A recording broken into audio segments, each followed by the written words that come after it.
Imagine waking up to find a thick fog covering your entire neighborhood, a strange sight unlike anything you've ever seen before. Over the past 2 days, cities around the world have been engulfed in this mysterious fog, sparking eyewitness accounts and viral online discussions. The sudden phenomenon is fueling endless speculation. I've seen that image too, not just in real life, but in a near-death experience. 2 years ago, I saw the exact same scene. The fog looked exactly like the world we live in, and there, I met God. The feeling of entering that space was both familiar and strange, as if I were standing in a parallel reality where the laws of physics no longer apply as they do in this world. The space was filled with a deep silence, but not scary, but filled with a sense of absolute peace. It wasn't just the fog, but God showed me so much more.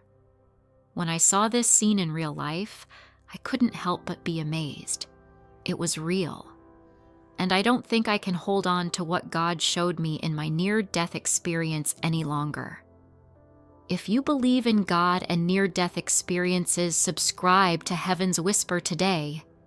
Discover inspiring messages from God through powerful near-death stories that bring hope and understanding. Subscribe now and join us in spreading the light of faith. My name is Justin Burkholtz. At 52, I was living an ordinary life in suburban Minnesota, working as a high school counselor and raising 2 teenagers with my wife, Emily. Like many, we attended church occasionally, said grace before meals, and considered ourselves spiritual. That fateful day started like any other. The morning air was crisp, carrying the scent of spring flowers and freshly cut grass. I remember thinking how perfect the weather was as I left my office at Riverside High School. I had just finished a rewarding counseling session with a troubled student, and my heart felt light. If I had known what was coming, I might have savored those last normal moments more. The accident itself was sudden and surreal. I was approaching the intersection of Maple and 5th, just 3 blocks from home. The traffic light had turned green, and I moved forward, already thinking about the chicken I needed to defrost for dinner. That's when everything changed. A delivery truck, its driver distracted by a phone call, ran the red light at full speed. I remember the screech of tires, the flash of metal, and a strange moment of perfect clarity when time seemed to slow down. I saw the truck's grill coming toward my driver's side door and thought, this is going to hurt. The impact was devastating. The sound of crushing metal and shattering glass filled my ears. Then, silence. Complete and absolute silence. What happened next forever changed my understanding of reality, truth, and the cosmic battle unfolding on Earth. I found myself floating above the accident scene, watching with detached fascination as first responders arrived. It felt like watching a movie where I was both the audience and the main character. I saw my body slumped over the steering wheel, blood trickling from a gash on my forehead. The paramedics worked urgently, their faces focused as they carefully pulled me from the wreckage. "No pulse!" one of them shouted, immediately starting chest compressions. I watched as they laid my body on the asphalt, the afternoon sun casting long shadows. A crowd of onlookers gathered, their faces a mix of horror and curiosity. Among them, I recognized Mrs. Henderson from the grocery store, her hand pressed against her mouth in shock. The paramedics worked tirelessly. "Clear!" one called as the defibrillator sent a jolt through my body, causing it to arch. But my heart remained still, and time seemed to lose all meaning. Meaning changed as I watched them work. Their movements grew desperate. Then, everything shifted. The accident scene began to fade, like a television signal losing reception. I felt myself being drawn toward light that came from everywhere and nowhere at once. This light was unlike anything I'd ever known. Not harsh or blinding, but a living radiance pulsing with pure love and intelligence. It filled me with peace so profound that all earthly concerns simply melted away. As I moved toward this light, I became aware of a presence. No more than a presence. Standing before me was Jesus Christ himself. Yet he was nothing like the paintings or statues I'd seen in churches. His appearance defied earthly description. He was physically present, yet somehow more than physical, radiating love so pure and powerful that it brought tears to my eyes.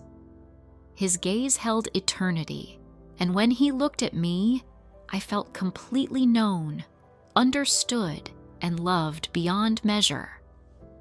"Justin," he said, his voice reverberating through my being, "what you are about to witness must be shared with others." Taking my hand, Jesus led me through what felt like a curtain of pure light. It felt extraordinary, like stepping through a waterfall of life energy.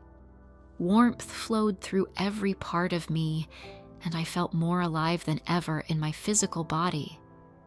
As we emerged on the other side, the world transformed into a vast amphitheater of light. Scenes from both the present and the future played out before us like vivid holograms. "Watch carefully," Jesus said, his voice carrying authority and deep compassion. "I will show you what this world will become if people do not change, how it begins, how it spreads, and how it will attempt to trap even my most devoted followers." The first image appears with astonishing clarity. The first image I saw was a thick fog surrounding a large city. It was not smoke, nor fog. I really don't know what it was, but it was terrible. Everyone was panicking in the thick fog. Some people fainted, some couldn't breathe and were coughing. There were many ambulances on the road. "I don't know why," I cried. "It was terrible. When I remember and tell it now, it gives me goosebumps." A few days ago, when I realized it had really happened in America and many other places, oh, really, did it happen? God did not deceive me. At that time, I decided to tell this story to more people. 2 years ago, when I woke up, I told my wife, and she didn't believe it, said it was just my imagination and a dream. So I kept it in my heart. But until now, I think it's impossible. God showed me many other images. Second, I saw a very bright light, and then I was transported to a strange land. Before my eyes, the veil of time was torn apart, and I was pulled into a world that did not yet exist, but would soon be. I stood on the threshold of the future, watching the world fall apart. I saw towering cities, once symbols of wealth and prosperity, now in chaos. Streets that once filled with laughter and commerce now echoed with despair. Markets collapsed overnight, banks fell like dominoes, and the wealthy became beggars. Nations waged economic wars, leaders seized control, but stability slipped from their hands like sand. Panic spread faster than any disease, and what was once strength collapsed under its own weight. It was as if the foundations of the world had been shaken, and no one knew how to stand. But from the ruins of the old world, something new had emerged. I saw a force, silent but unstoppable, rise from the darkness. It was not made of flesh, but of circuits and light. Machines, guided by intelligence far beyond human comprehension, had taken control of what humans had lost. AI, once the engine of creation, had become the architect of a new era. It whispered the secrets of lost knowledge, solving problems once thought impossible. Diseases that had plagued humanity for centuries began to disappear. Energy was harnessed in ways that defied understanding. What had taken years of research was now achieved in an instant. Governments sought to control these new minds, but they had no master. Some feared them, calling them the end of human free will. Others welcomed them, seeing them as the salvation of humanity. The world was divided, those who resisted and those who accepted the inevitable. Then the vision changed, and I found myself in a large healing hall.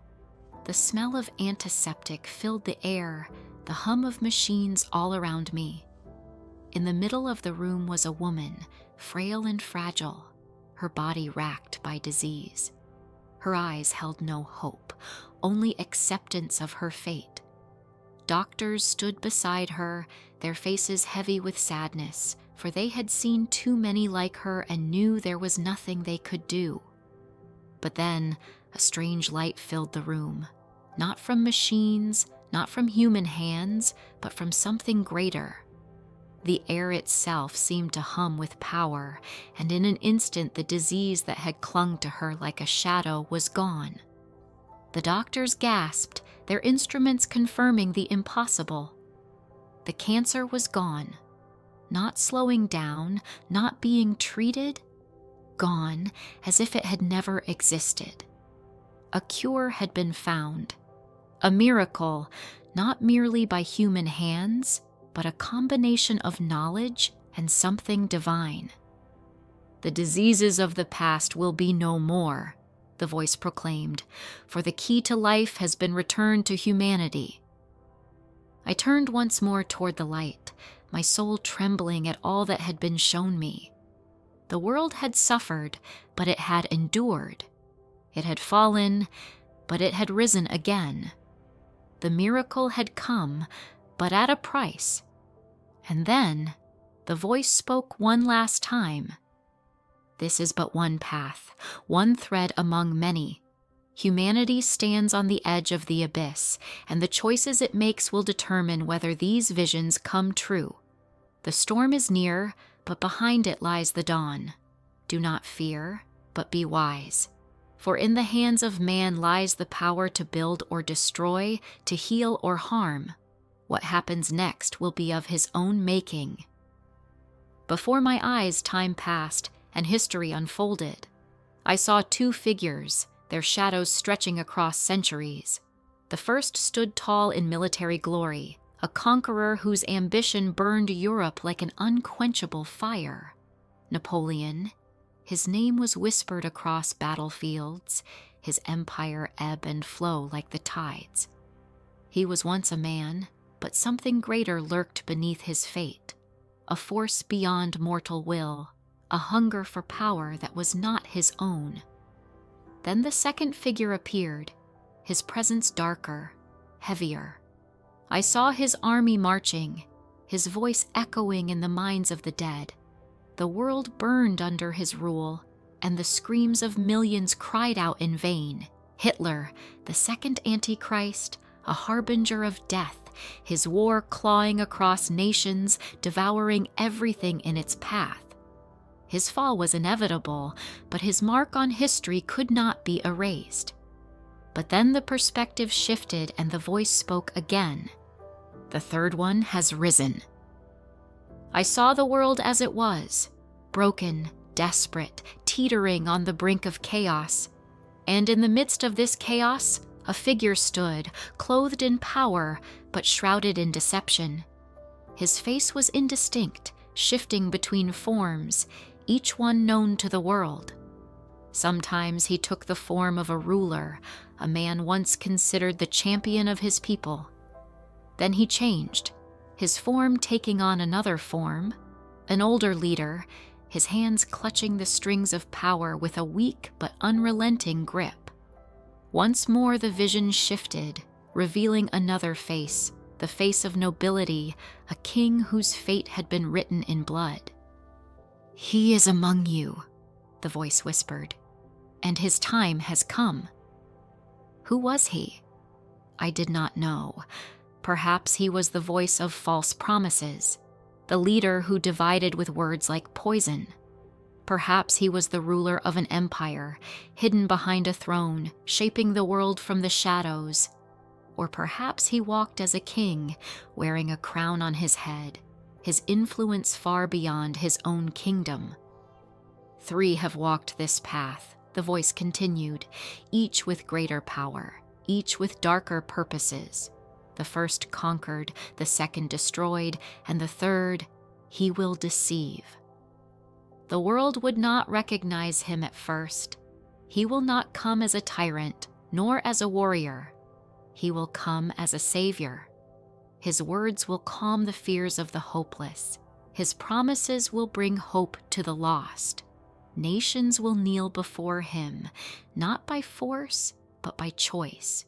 He will unite where others have divided. He will heal where others have wounded. Yet beneath his kindness lies a heart of stone. His rise will be marked not by war, but by control. Not by fire, but by silence. And when the world realizes what it has done, it will be too late. The mark of the beast is not written on the flesh, but on the spirit, the voice warns. The world will follow him willingly, and in so doing, it will determine its own destiny. I try to look closer, to see the face that is still hidden, to call out the name of the one who is coming. But before I could, the image was torn from me, the light fading into the abyss. I awoke with a gasp, my heart pounding, my mind haunted by what I had seen. Who is the third Antichrist? I do not know. Perhaps he is already here. Perhaps his time has not yet come.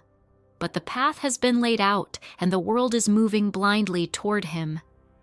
Be watchful and ready, the voice said, for his reign will be long, and his fall will be great. The scenes keep changing. I said, remember everything.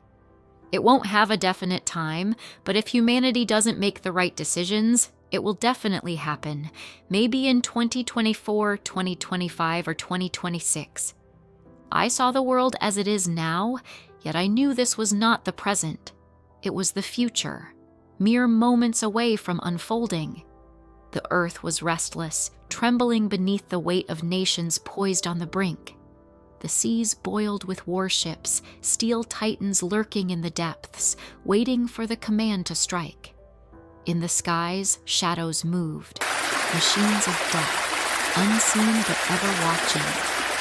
On land, soldiers marched, their faces set with grim determination, their weapons glinting under the sun's indifferent gaze.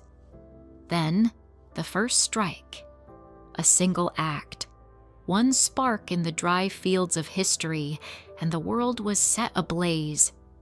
The East raged first, China, its might stretching across the waters, reaching for an island that would not yield. Taiwan stood defiant, yet alone. The West watched, hesitant, until the call came. Allies bound by old promises moved like pieces on a chessboard, NATO forces descending into the chaos. The Pacific, once vast and endless, now burned with battle. But the war did not stay confined to one shore. A second cry rose, and I turned my eyes to the west. Ukraine still smoldered, its lands ravaged, its people weary. But the storm had not passed. It had only begun. A force from the north, silent and calculating, struck again. The borders were no longer lines on a map, but rivers of blood. Europe, once a beacon of unity, fractured under the weight of war. Nations chose sides, alliances shifted like sand. Then the third front, the land of prophets and kings, the cradle of civilization. The Middle East erupted, old rivalries reignited, ancient hatreds given new life.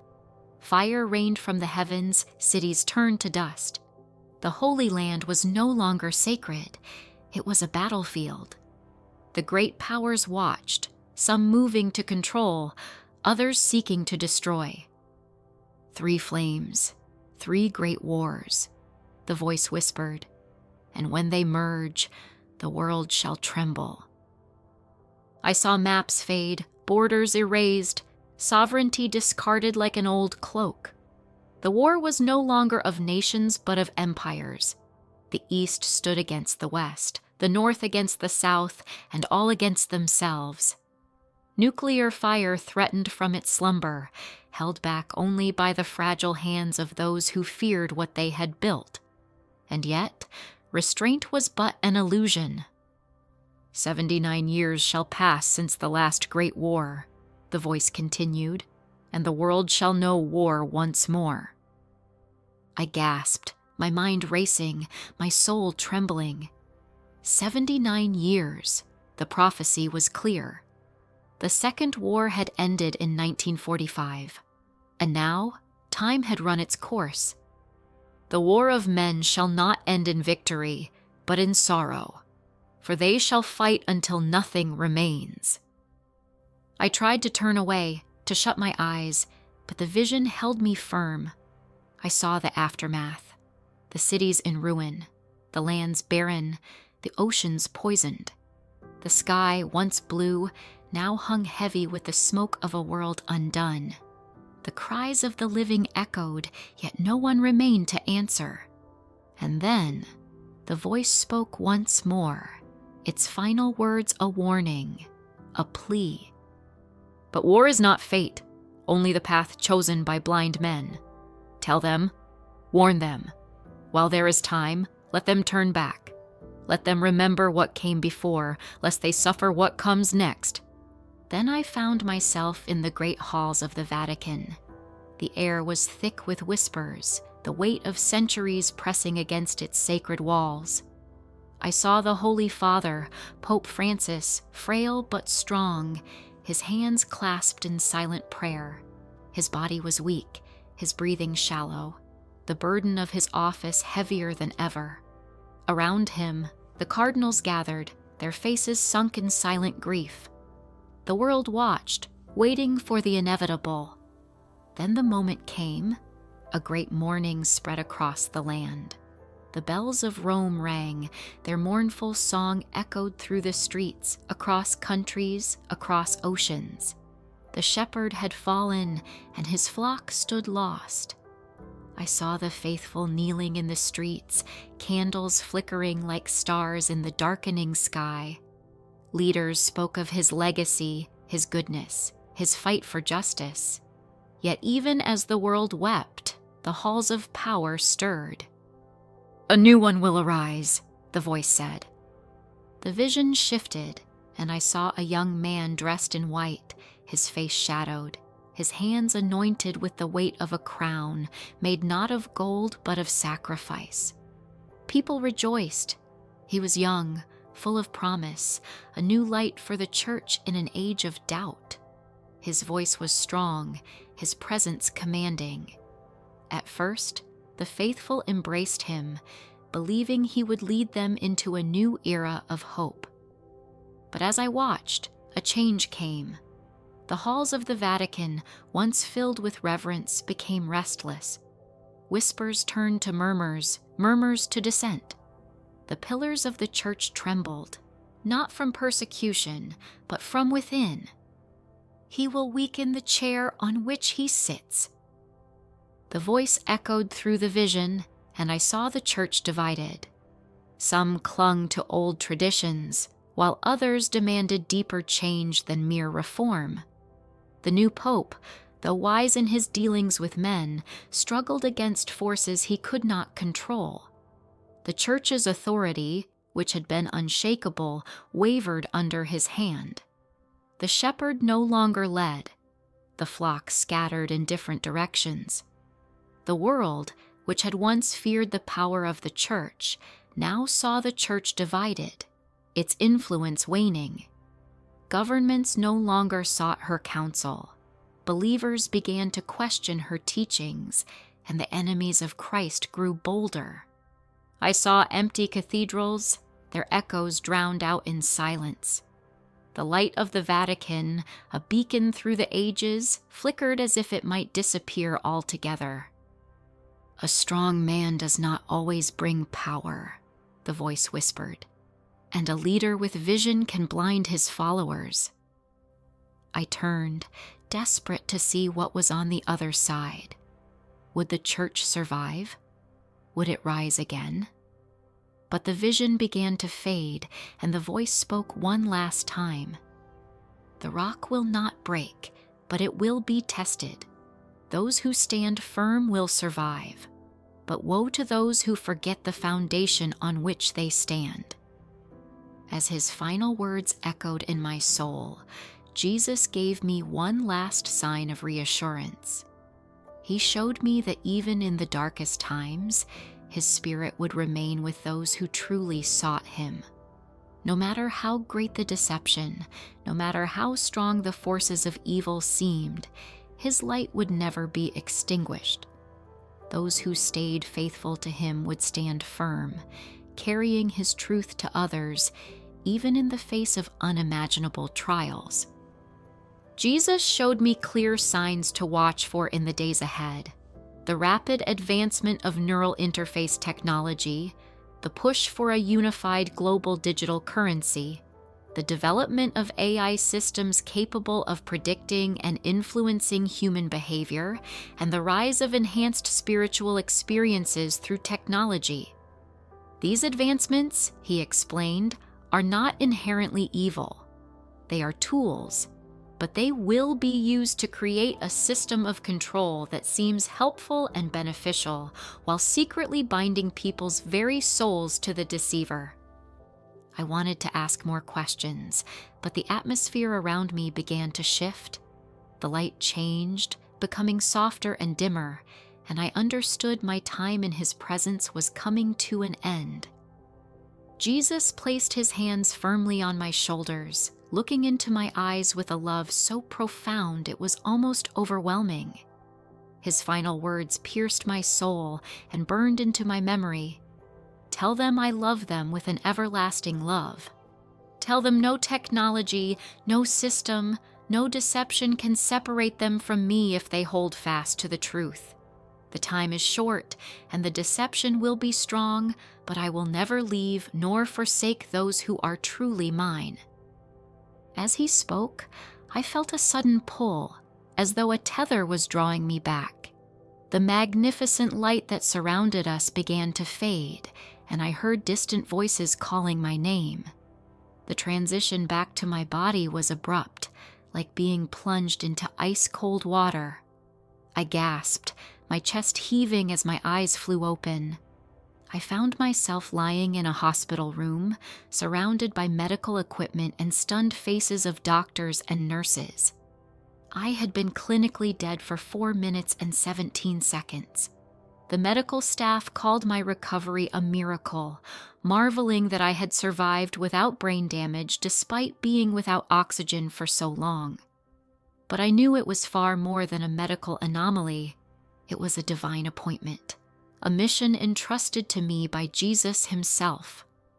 Since that day, my life has been transformed in ways I never imagined. The months that followed were both challenging and illuminating. Some dismissed my story as a hallucination, claiming it was a product of a dying brain.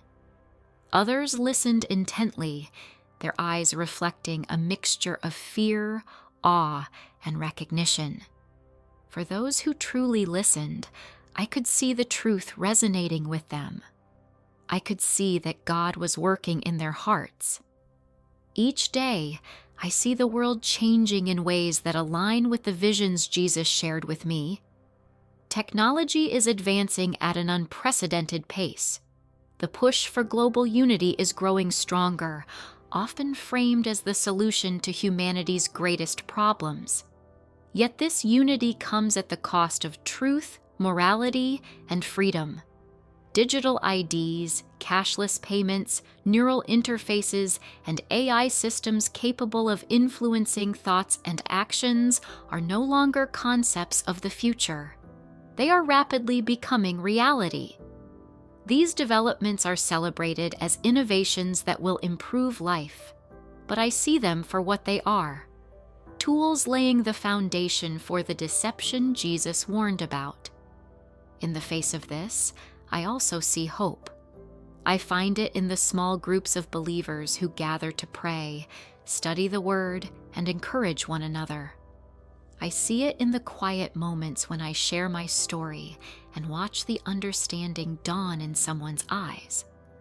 I see it in those who begin to turn their hearts back to Jesus, realizing that faith must be built on a personal relationship with Him rather than on religious rituals or secondhand knowledge. My experience changed everything about how I live. Faith is no longer something I practice occasionally or view as one aspect of my life. It is the very core of my being. Every decision, every action, every thought is now centered on my relationship with Jesus. I wake up each day with a sense of gratitude, thanking God for the second chance I have been given and for the opportunity to share this urgent warning with others. I pray constantly for those who hear and read my story. I pray that they will open their hearts, draw closer to Jesus, and prepare for the days ahead. The deception is coming, and it will be powerful, subtle, and alluring. But I know that Jesus is stronger than anything the enemy can bring. He promised He would never leave us or forsake us, and I hold on to that promise with all my heart. For those who doubt my story, I can only say this: watch and pray. Look at the world around you. Pay attention to the signs Jesus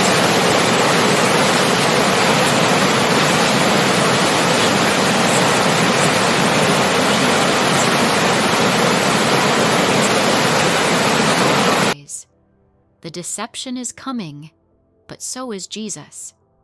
In that truth lies our ultimate hope and victory. The time for sitting on the fence is over.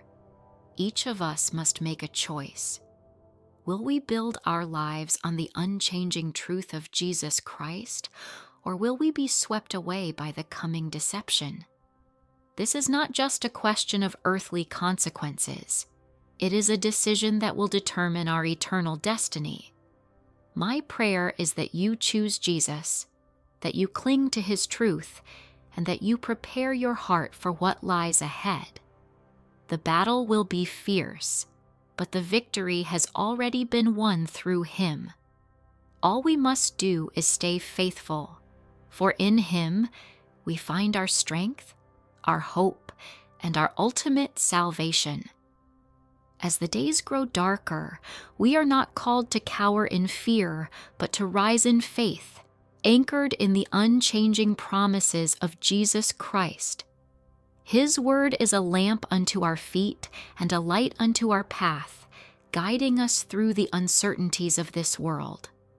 Though the challenges ahead may seem insurmountable, we are not alone. His Spirit empowers us to stand firm and proclaim His truth boldly. Jesus has already overcome the world, and in Him we find strength to endure, courage to face the unknown, and peace that surpasses all understanding. For those who have yet to believe, His arms remain open wide, extending grace and redemption to all who will receive Him. It is not too late to turn to Him, to lay down the burdens of doubt, fear, and sin, and to embrace the gift of eternal life He offers freely. The call is urgent, and the time is short. Choose today whom you will serve. To the faithful, let us not grow weary in doing good, for in due season we will reap a harvest if we do not give up. Stand united as the body of Christ, encouraging one another, lifting each other in prayer, and being His light in a world that so desperately needs hope. The trials we face are momentary compared to the glory that awaits us. So, watch and pray with expectation. Hold fast to the faith we profess, for He who promised is faithful. The battle may be fierce, but the victory is secure. Our hope is not in the shifting sands of this world, but in the eternal rock of our salvation, Jesus Christ. Prepare your hearts, cling to His truth, and remember that we are more than conquerors through Him who loved us. His return is near, and the best is yet to come. Amen. If you believe in God and near-death experiences, subscribe to Life at NDE today.